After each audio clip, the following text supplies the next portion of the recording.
முல்தஹதா என்று அல்லாஹ் சொல்லுகிறார்.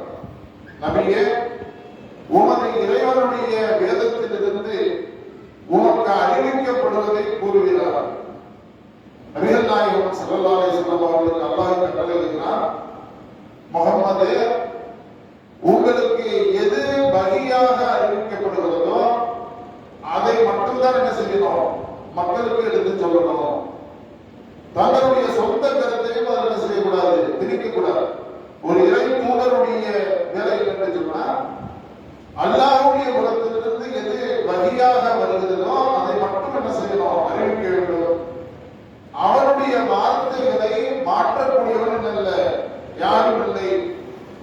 அவனை தவிர, அல்லாஹ்வை தவிர உமக்கு வேற எந்த புகலிடமும் இல்லை.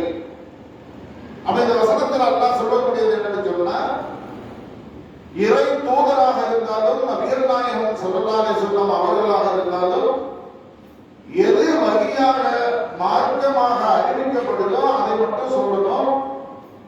அல்லாஹ்வுடைய வார்த்தைகளை மாற்றக்கூடிய அதிகாரம் யாருக்குமே கிடையாது. உலகத்தில் ரசூலுல்லாஹி ஸல்லல்லாஹு அலைஹி வஸல்லம் அவர்கள் உட்பட எல்லோருடைய புகலிடமும் அல்லாஹ்விடத்தில் தான் இருக்கிறது. இந்த சூரத்துல் முஃமினூன்ல அல்லாஹ் சொல்லப்படுது, அஃபஹஸிபல்லதீன, அதாவது நபி ரசூல் ஸல்லல்லாஹு அலைஹி வஸல்லம் அவர்களை பார்த்து அல்லாஹ் சொல்றார், நீ நம்மிடமே திரும்பி வர வேண்டியிருக்கிறது என்று அல்லாஹ் சொல்லுகிறார். அவன் எல்லோரும் நாம் அவர் நாளைக்கு இறந்து போக போறோம். மீறுதலை ஆண்டதுக்கு அல்லாஹ்விடத்தில் தான், அல்லாஹ் தான் நம்மளை மறுமையில காப்பாற்ற வேண்டும். நரகத்திற்கு செல்லாமல் சொர்க்கத்திற்கு நாம் செல்ல வேண்டும் என்று சொன்னா ஆறுதல் எது வைக்கணும், அல்லாஹ்விடத்தில் தான் வைக்கணும். அங்கே யாரும் என்ன செய்ய முடியாது, நமக்கு உதவி செய்ய முடியாது. எந்த அவுளியாக்களை நம்பி நாம் இருக்கிறோமோ, எந்த இமாம்களை பின்பற்றி இருக்கிறோமோ, அவர்கள் எல்லாம் நமக்கு அங்கே ஆறுதலாக வருவார்களா, உதவி செய்ய வருவார்களா என்று சொன்ன வரமாட்டார்கள். அப்ப சட்டங்கள் வகுக்கக்கூடிய அதிகாரம், ஒரு அமலை உருவாக்கக்கூடிய அதிகாரம் அல்லாஹ்வுக்கு மட்டும்தான் இருக்கிறது. இதை இன்னும் தெளிவாக புரிந்து கொள்ள வேண்டும். இதை விட கூடுதலான தெளிவு தேவையில்லை. திருமறை குர்ஆனில 69வது அத்தியாயம் 43வது வசனத்துல சூரத்துல் வாக்கா என்று சொல்வார்கள். அந்த அத்தியாயத்தில் அல்லாஹ் சொல்றான், தன்சீலும் மின் ரப்பில் ஆலமீன். திருக்குர்ஆனை கொண்டு அல்லாஹ் சொல்றான், அகிலத்தாருக்கெல்லாம் இறைவனிடமிருந்து இறக்கி அருளப்பட்ட வேதம். திருமறை குர்ஆன் யாரிடத்திலிருந்து வந்தது சொன்னா, அகிலத்தாருக்கெல்லாம் இறைவன் யார் இருக்கிறானோ அந்த படைத்த ரப்புல் ஆலமீனிடமிருந்து அருளப்பட்டது அப்படின்னு சொல்லிட்டு அல்லாஹ் அடுத்த வசனத்துல சொல்றான். 69:44 அல்லாஹ் சொல்றான், வலௌ தகவ்வல அலைனா பஅல் அகாபீர் என்று அல்லாஹ் சொல்லி காட்டுகிறான். அன்றியும் இந்த நபிக்கு நாம் என்ன செய்றோம், வகியை நாம இறக்குறோம். அன்றியும் அவர் என்ன செய்றாரு, நம் மீது சில சொற்களை சிலவற்றை இட்டு கட்டி அவர் சொல்லுவாரே.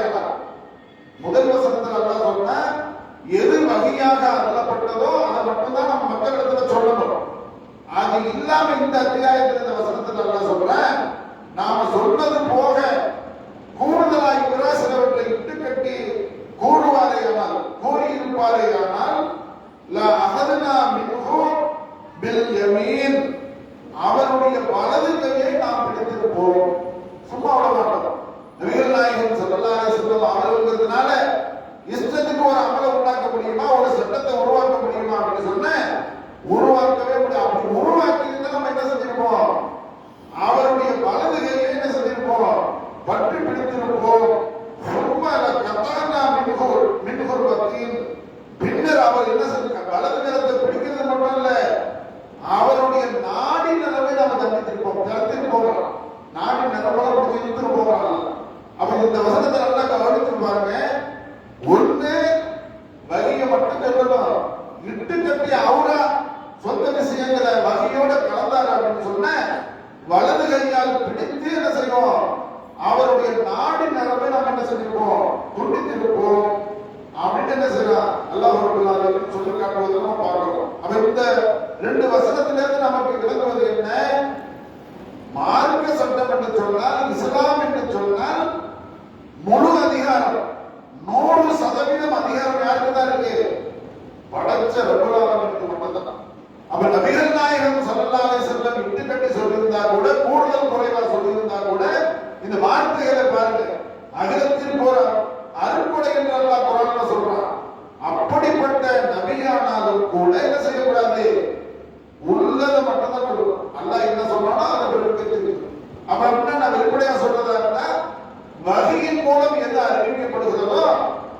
மட்டும் சொல்ல வேண்டும்.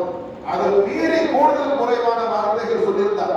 ஒன்று கூடுதலான வார்த்தைகள் சொல்வது, இன்னொன்று மறைத்து சொல்வது. ரெண்டு விஷயம் நடக்குது உலகத்தில். அமல்கள் பேர் என்ன செய்யறாங்க? மெஹராஜி நோம்பு வைக்கிறாங்க. மெஹராஜி நோம்பு இரவு என்று சொல்லி என்ன செய்யறாங்க? பல்வேறு வணக்க வழிபாடுகளை செய்யறாங்க. அடுத்த மாதம் சாபான் மாதம் வந்துச்சுன்னு சொன்ன பராத் இரவு, சாபானுடைய 15வது இரவு என்ன இரவு? பராத் இரவு என்று சொல்லி நம்ம அதை கூடுதல் விளக்கம் அப்புறம் நம்ம சொல்லுவோம். அப்ப பராத் இரவு ஒரு இரவு உண்டாக்குறாங்க. இது உண்டாக்குறது. இன்னொன்னு என்னன்னா, இஸ்லாத்துல உள்ளத சொல்றது இல்லையா? அப்படி இருக்கா இல்லையா? இஸ்லாத்துல இருக்கிற மகரிபுக்கு பாங்குக்கும் இக்காமத்துக்கும் இடையே தொழுகை இருக்கு, சுண்ணத்தான தொழுகை இருக்குது. அதை சொல்லணுமா இல்லையா? புகாரிலே இருக்கு ஹதீஸ். அப்ப அதை சொல்லாம மறைக்கிறது. புகாரில இருக்குன்னு நம்ம எடுத்து சொல்றோம், ஆனாலும் என்ன செய்யறது? அதை மறைச்சிடுறது. அதே மாதிரி நோம்பு வருது, நோம்பு மாசம் வருது, நோம்பு திறக்கிறது, நோம்பு வைக்கிறது. இஸ்லாத்துல என்ன இருக்குது? ஃபஜ்ருடைய பாங்கு ரசூலுல்லாஹி ஸல்லல்லாஹு அலைஹி வஸல்லம் தெளிவா சொல்றாங்க. பிலால் ரலியல்லாஹு அன்ஹு அவர்கள் பாங்கு சொன்னா நீங்க என்ன நினைக்கிறீங்க? அது சஹருடைய பாங்கு எடுத்துக்கிட்டு அப்துல்லா இப்னு உம்மி மக்தூம் ரலியல்லாஹு அன்ஹு அவர்கள் அந்த சஹாபி சொல்றாங்கன்னா நீங்க என்ன செஞ்சீங்க? உணவு சாப்பிடுறதை விட்டுருங்க. அவர் சொல்ற பாங்கு தான் சஹரை நிறுத்தக்கூடியது, உண்ணக்கூடிய உணவை நிறுத்தக்கூடியது. இன்னைக்கு என்ன செய்யறாங்க ஜமாத்துல? 3 மணி 3:30 மணிக்கு பாகிஸ்தான்ல இருந்தாங்க முன்னாடி. இன்னைக்கு சத்து ஊடப்படுகிறது. அப்ப என்ன அர்த்தம்? மைக்கில அஜர்த்துமார்கள் அலோசனை பண்றாங்க, உங்களுக்கு சகருடைய நேரம் முடிவடைய போகுது. எத்தனை மணி? 3:30 மணி, 4 மணி, ஒவ்வொரு ஊருக்கும் தகுந்த மாதிரி. ஆனா அல்லாஹ் என்ன சொல்றான்? அல்லாஹ்வுடைய தூதர் ஸல்லல்லாஹு அலைஹி வஸல்லம் என்ன சொல்றாங்க? ஃபஜ்ருடைய பாங்கு தான் உங்களுடைய உணவு. ஃபஜ்ர் அல்லாஹு அக்பர் என்று பாங்கு சொல்ற வரைக்கும் நீங்க சாப்பிடலாம். சாப்பிடுவதற்கான பருகுவதற்கான டைம் தெளிவா இருக்கா இல்லையா? இதுல குழப்பம் இருக்குதா? ஆனாலும் என்ன செய்றாங்க? பேணுதல் என்ற அடிப்படையில் அரை மணி நேரத்துக்கு முன்னாடியே சஹர் முடிஞ்சிருச்சு. இது ஒன்று. நோம்பு திறக்கிறது பாத்தீங்க அப்படின்னா, நோம்பு திறக்கிறது எப்படி திறக்கணும்? இஸ்லாத்துல வழிகாட்டப்படலையா? நோம்பு திறப்பது எதுன்னா அல்லாஹ் அக்பர் என்ற மகரிபுக்கு வரும். மகரிபுக்கு பாங்கு சொல்றதுதான் நோம்பு திறக்கக்கூடிய நேரம். ஆனா அதுக்கு இன்னைக்கு சமூகப்படுது. நபிகள் நேரப்படுதா இல்லையா? நபிகள் நாயகம் ஸல்லல்லாஹு அலைஹி வஸல்லம் சொன்ன வழிமுறை நபி வழி மறுக்கப்படுகிறது, மறைக்கப்படுகிறதா இல்லையா? அமைதி தெளிவா நம்ம ரசூலுல்லாஹி ஸல்லல்லாஹு அலைஹி வஸல்லம் சொல்றாங்க, மகரிபுடைய பாங்கு தான் என்னது? நோம்பு திறக்கக்கூடிய டைம். அப்ப இன்னைக்கு பாங்கு சொல்லப்படுது, நோம்பு திறக்கிற டயத்தெல்லாம் தாண்டி ஒரு அரை மணி நேரத்துக்கு பாங்கு சொல்லப்படுது மகரிப். இது முழுக்க இஸ்லாத்துக்கு எதிரானது இல்லையா? சிந்தித்து பார்க்க வேண்டாமா? அப்ப அல்லாஹ்வுடைய தூதரை இந்த உலகத்திற்கு எதற்கு அனுப்பினார்? அப்ப மார்க்கத்தில் சில விஷயத்தை மறைக்கிறது, சில விஷயத்தை புதுசா உண்டாக்குறது. ரெண்டுமே தவறு மார்க்கத்தில். நம்முடைய வேலை நாங்க அஜர்த்துமார்களுடைய வேலையில நம்முடைய வேலை என்ன அப்படின்னா, மார்க்கத்தை பத்தி யாராவது சொல்றதா இருந்த உள்ளது உள்ளபடி சொல்றோம். இதான் இஸ்லாம். குர்ஆன்ல அல்லாஹ் இப்படி சொல்றான். நபிகள் நாயகம் ஸல்லல்லாஹு அலைஹி வஸல்லம் அதுல விருப்பு வெறுப்புலாம் வேலையே கிடையாது. நமக்கு எது இஷ்டமா இருக்காத பாக்குறத, மக்களுக்கு கஷ்டமா இருக்கு அதையே பாக்குறேங்கிற. ஃபஜர் தொழுகிறதுக்கு மக்களுக்கு கஷ்டமா தான் இருக்கு. நைட்டு 12 மணி வரைக்கும் வீண் விவாதங்கள்ல ஈடுபடுறாங்க, வெட்டி பேச்சுல ஈடுபடுறாங்க, ஃபஜருக்கு வர மாட்டேங்கிறாங்க. கேட்டா கஷ்டமா இருக்குங்கிறாங்க. ஃபஜர் தொழுக வேணாம்னு சொல்லுவோமே, சொல்ல முடியாது. ஏன்? ஃபஜர் தொழுகை கட்டளையிடுவது யாரு? ரப்பல் ஆலமீன். அப்ப அல்லாஹ்வுடைய கட்டளை தான் எடுத்துட்டாங்க. மக்களுக்கு சிரமமா இருக்கு, சிரமமா இருக்கிறது இல்ல, நாம தான் மார்க்கத்தை சிரமமாக்குறோம். இஸ்லாமிய மார்க்கம் என்பது லா யுகல்லிஃபுல்லாஹு நஃப்ஸன் இல்லா வஸ்ஸஹா. எந்த ஆத்மாவையும் அதனுடைய சக்திக்கு மீறி அல்லாஹ் சிரமப்படுத்த மாட்டான். இஸ்லாமிய மார்க்கம் என்பது இலகுவானது, ரொம்ப லேசானது. நாம தான் கஷ்டப்படுத்துகிறோம். நம்முடைய சமுதாயம் தான் என்ன செய்யுதுன்னு சொன்ன கஷ்டப்படுத்துது. நோம்பு திறக்கிறதுக்கு பார்த்தீங்கன்னு சொன்னா சுபஹானல்லாஹ் ஒரு அரை மணி நேரத்துக்கு முன்னாடில இருந்து சூரத்து யாசின் ஓதுறது, சூரத்து கஹஃப் ஓதுறது, பல திக்ருகள் ஓதுறது, இதெல்லாம் சிரமப்படுத்துறதா இல்லையா? அல்லாஹ்வுடைய தூதர் ஸல்லல்லாஹு அலைஹி வஸல்லம் காட்ட முடியுமான்னு சொன்னா காட்ட முடியாது. இது நம்மளா உருவாக்கணும். அப்ப ஒரு மார்க்கத்தை மக்களுக்கு சிரமப்படுத்துறோமா இல்லையா? அப்ப இஸ்லாமிய மார்க்கம் என்ன சொல்லுதோ ஒரு பக்கத்துல மறைக்கிறது, இன்னொரு பக்கத்துல பாத்தீங்கன்னு சொன்னா உருவாக்குவது. அப்ப மெஹராஜ் நோம்பு உருவாக்குறது யார்? அல்லாஹ்வுடைய தூதரா உருவாக்குனாங்க, இல்ல அல்லாஹ் உருவாக்குனானா? யாரோ ஒரு அஜர்த்தமாக உருவாக்குனாங்க. புரிதலுங்க? அப்ப அது இஸ்லாம் இல்ல. அப்ப நபியாக இருந்தாலும் கூட ஒரு மார்க்கத்தை புதுசாக உண்டாக்குவதற்கு நல்ல அதிகாரம் இல்லை அப்படின்னு அல்லாஹ் சொல்றான். அப்ப அந்த பயம் நமக்கு இருக்குமா இல்லையா? நம்ம ஒரு சட்டம் சொல்றோம்னு சொன்னேன், இது இஸ்லாத்துக்கு ஒரு சமீபத்துல ஒரு அஜர்த்தமான சுபத்தி அல்லாத அஜர்த்தமான தான் கேட்கப்பட்டது. அஜர்த்து மெஹராஜ் நோம்பு வைக்கிறீங்களே, இஸ்லாத்துல இருக்க இல்லைங்கிற வெளிப்படைய வழி இல்லை அவருக்கு. நம்ம கேட்கும் போது இல்லைங்கிறாரு. ஆனா என்ன செய்யறது இல்ல, வெளிப்படைய பள்ளிவாசல் சொல்றது. ஏன்?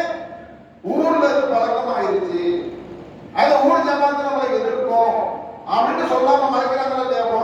அஜர்த்துக்கு நல்லா தெரியுது மெஹராஜ் என்ற நோம்பு என்று இஸ்லாத்துல இல்லவே இல்லை. அல்லாஹ்வும் சொல்லல, அல்லாஹ்வுடைய தூதரும் சொல்லல. அப்ப தெரியுதா இல்லையா? யாரோ ஒரு அஜர்த்து உருவாக்குது. அப்ப ஒரு அஜர்த்துக்கு ஒரு அமலை உருவாக்குவதற்கு, ஒரு நோன்பை உருவாக்குவதற்கு அதிகாரம் இருக்குதா அப்படின்னு சொன்னா கண்டிப்பா கிடையவே கிடையாது. அப்ப அல்லாஹ்வும் அல்லாஹ்வுடைய தூதரும் தான் நமக்கு மார்க்கத்தை சொல்லி தரணும்னு எந்த அஜர்த்துமார்களும் சொல்லி தரக்கூடாது. உள்ளதை இருக்கிறத எடுத்து சொல்லலாம். அதான் நம்முடைய வேலை என்பதை உணர்ந்து கொள்ள வேண்டும். அப்ப அல்லாஹ்வுடைய தூதராக வந்த நபிகள் நாயகம் ஸல்லல்லாஹு அலைஹி வஸல்லம் அவர்கள் மட்டும்தான் பின்பற்றப்பட வேண்டும். பின்பற்றுவதற்கு தகுதியானவர் என்பதை உணர்ந்து கொள்ளக்கூடிய மக்களாக அல்லாஹ் உலகினை மாற்றி அருள்வானாக.